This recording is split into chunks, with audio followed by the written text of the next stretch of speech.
영혼의 세계에 탐닉하면 윤회의 수레바퀴는 멈추지 않는다. 우주의 첫소리, 관음명상, 6번째 이야기.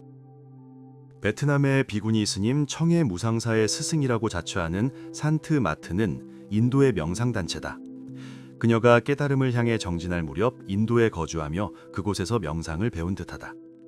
힌두교와는 전혀 다른 단체로 카비르와 구루나낙의 가르침을 숭배하는 명상단체다. 그들의 국내 신도가 10만 명이고 각국 다른 나라의 신도가 약 10만 명 정도라고 하니 인도의 전체 인구 13억 명에 비하면 그렇게 교세가 큰 단체가 아니다. 하지만 국내에서도 명상센터가 지역별로 6곳이며 한 곳에 아슈람을 가지고 있을 정도로 왕성하다. 빛과 소리를 대변하는 그 단체는 생전하는 영적인 스승을 두고 제자의 영적 완성을 책임지는 시스템이다. 스승은 신의 대리인으로서 내면의 신에 연결되는 길을 인도하고 있으며 명상을 통해 내면의 세계로 연결됨을 주장한다. 또 영적인 스승은 우리 자신이 원래 영임을 깨닫고 전능한 존재, 신을 찾는 데 있다. 신은 모든 생명의 원천이자 근원이다. 또한 스승은 윤회와 카르마의 굴레에서 해방되는 방법을 설명하며 삶의 가장 중요한 목적으로 삼는다. 윤회는 수레바퀴가 멈추지 않듯이 생과 사가 다시 이어짐을 말하고, 카르마는 지난 생에서 상대방에게 저지른 악행이나 잠재의식에서 나온 인과율 개념이다. 청해 무상사의 단체와 다른 점은 신통을 얻게 된다면 절대 사용할 수 없게 한다는 것이다. 하지만 수행이 의식의 활용인 자기 최면으로 흘러간다면 어떤 영적인 신통이 나올 수 있다. 그것은 영적인 사건으로 신통을 사용하던 안 하던 결국 영혼의 세계에 사로잡히는 경우가 된다. 산트마트의 스승들에서 유독 탁한 기운이 나오는 이유가 영혼의 세계를 탐닉하는 탓이다. 영혼은 죽음과 연결되는 눈에 보이지 않는 세계로 하늘의 세계라고 칭한다. 불교는 영혼의 세계를 33개의 등급으로 나눈다. 하나의 공간으로 실제하는 것이 아니라 수직의 공간으로 각 등급마다 영의 세계가 각기 다르며 그 위에 무상정득정각의 깨달음의 세계가 있다. 산트마트가 주장하는 빛과 소리를 들을 수 있다는 교리에 세계의 젊은이들이 빠져드는 것과 같아 안타까움을 더한다.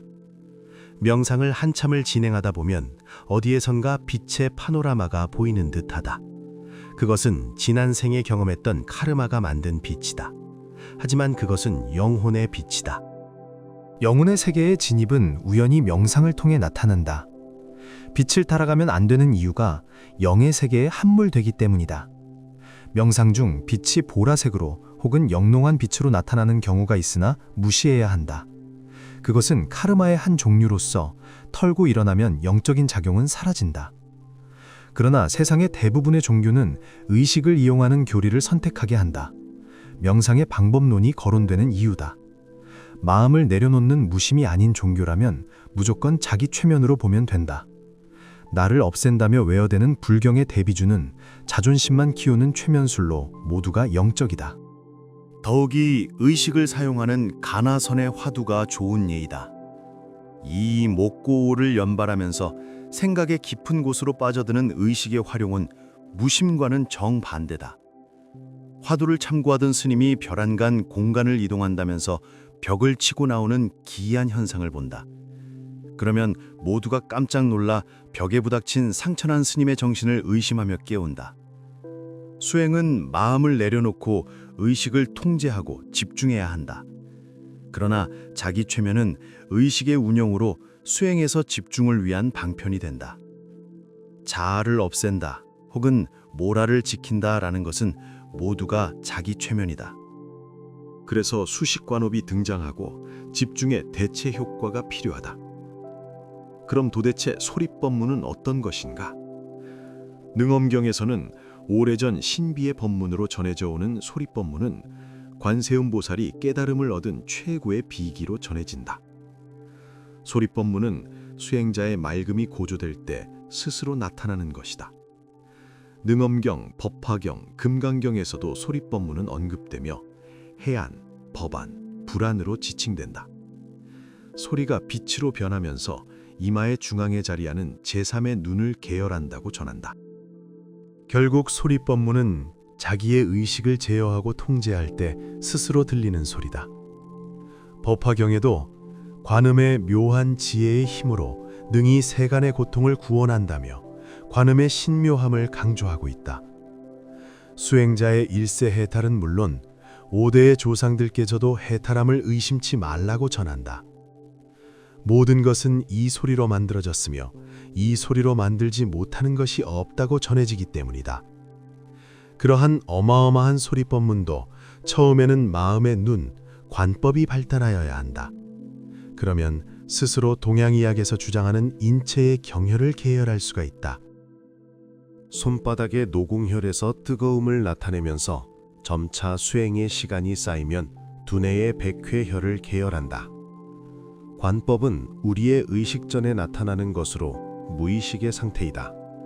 따라서 백회혈에 도움 없는 관음은 아무런 법력을 나타내지 못하는 진동음에 불과하다. 그런 이유로 수식관 호흡의 대체 효과를 빌어 마음을 내려놓고 집중해야 한다. 그러면 무심의 수행자문이 집중을 통하여 마음의 눈, 관법을 얻는다. 하지만 자기 최면의 기법이나 스승의 가피를 기다리는 인위의 수행법은 진정한 관음이라 말할 수 없다. 따라서 우리의 의식을 활용하여 관음의 소리를 상상하여 이마를 집중하면 영적 장애를 받을 수 있다. 이마 중앙은 의식을 사용해서 상상으로는 집중할 수 없다. 관음을 행하는 수행자가 머무는 곳은 7색의 무지개가 하늘에 떠 있는 것을 볼 수 있다. 무지개와 함께 필자의 영적인 눈에는 관세음보살 화신의 등장이 목격되기도 한다. 그러나 관음을 불신하여 맑음을 잃으면 무지개가 건조하여 바삭 말라져 있거나 토막토막 끊어진 상태로 목격되기도 한다. 그러면 소리 법문은 어느 날 사라진다.